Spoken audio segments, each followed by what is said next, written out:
The same thing with the health maintenance organization. If the scheme, if they don't have reasonable volume of enrollees as an HMO, the risk exposure is really enormous.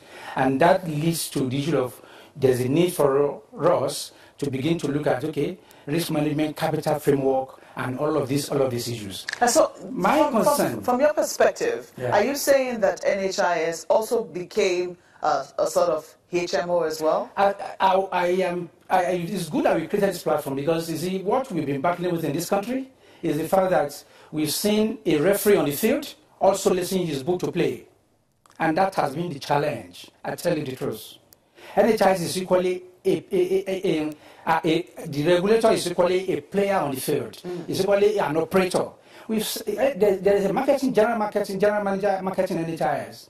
We've had cases where we get to organizations and we are talking to organizations and you see NHIS also coming to make similar presentation. I said, this is not right. I want to put it towards this morning. Considering that, oftentimes, sorry to interrupt you again, considering that oftentimes people have more confidence in dealing with the private sector, shouldn't that be an advantage for the HMOs? Let me clarify this. The health insurance scheme that we're talking about this morning has been in existence as far back as about 1993-94. Because in the course of Nigerians traveling abroad, seeing how it was being done and everything, a few people said to them that, look here, even while we're still working on the law that will establish or give it to this scheme, why can't we have private health insurance and focus more on the organized private sector? Okay? And that started. As we speak today, after this program, I want to implore you to reach out to a few banks. Majority of the banks are on the scheme. Same private organizations. I would want to mention them on this program. That has been running. And it was running well, and it's been running well up to today. So why should the concept basically was, on this scheme, it is the responsibility of the Health Maintenance Administration to drive the scheme and be monitored, regulated properly by the regulator. Recently, when there was an issue in the banking industry, we all saw what was done by the governor of the central bank. You see, whatever we are here to discuss, or whatever you must have seen on the TV in the last 2 days, I said it to Nigeria this morning, it was a storm in a teacup, and it was due to poor knowledge of the running of the scheme, pure and simple. Because the scheme that we're talking about, the fund that we're talking about, was contributed strictly to provide services for the civil servants of this country at the federal level. And I want to also say this morning that the federal government even said it openly, that what they did in 1999 was majorly to lead by or led by example for the state government to follow. Don't forget the fact that healthcare is on the concurrent list. So it is expected that individual states too should set up a similar agency and probably get technical support from the federal agency, like they come for a meeting with the Minister of Health on a regular basis when there's a need for them to interact. Mr. Ewenla, I'm going to have to interrupt you again because my colleagues in Lagos are waiting to put their questions in. Well, Mr. Ewenla, we've just double-checked, and the lawyer tells us that we do not automatically become signatories to many of those conventions, including the ILO, because the National Assembly has got to ratify those before we're bound by them, and that's why the Bakassi scenario is playing itself out. But if I could go straight to my question, which is about the scheme, because if they say that in spite of all of the amount of money that's been paid, only about 3 or 4% coverage is what we've got, is there fraud in that system or not? Let me quickly clarify this. The issue of ILO is good that you just mentioned this. I wouldn't know where you must have gotten your call from, but I know that the president of NLC and that of the chairman of TUC just came back from Geneva about a week or two ago to attend the ILO meeting we're talking about. Okay, that is that about that.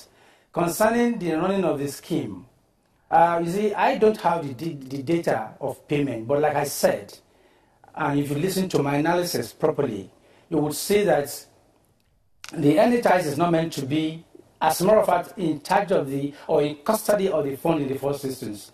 And I want to put it to you this morning that what brought us to this level was the misconception completely from the operators of the regulatory agency.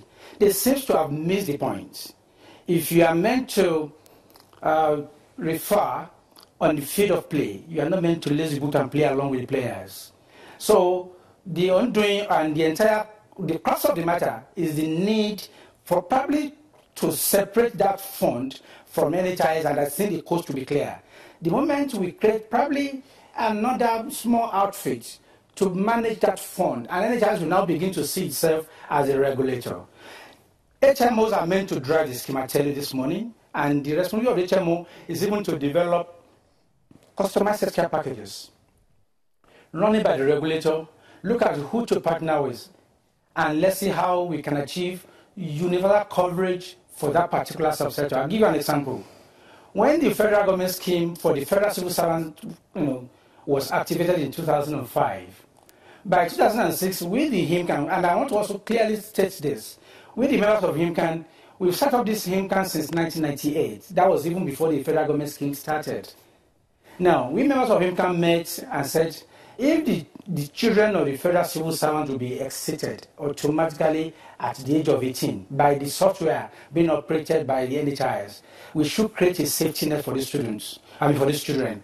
And the next question we ask ourselves is, where would they be at the age of 18? Certainly at the university or polytechnic.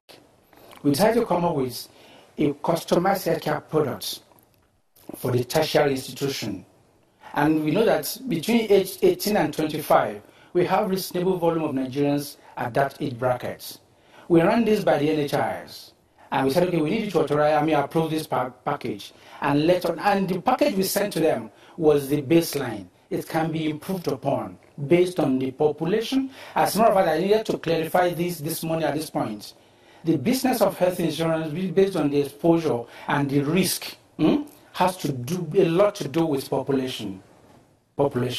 And that's why when we get to the issue of hospitals not treating the enrollees the way they ought to be treated, I will tell you we come back to the issue of population. Well, we will come back to that. I think that is the focus, that is the crux of the matter. Yeah. People getting the service that they require. That will be in just a moment. Please stay with us.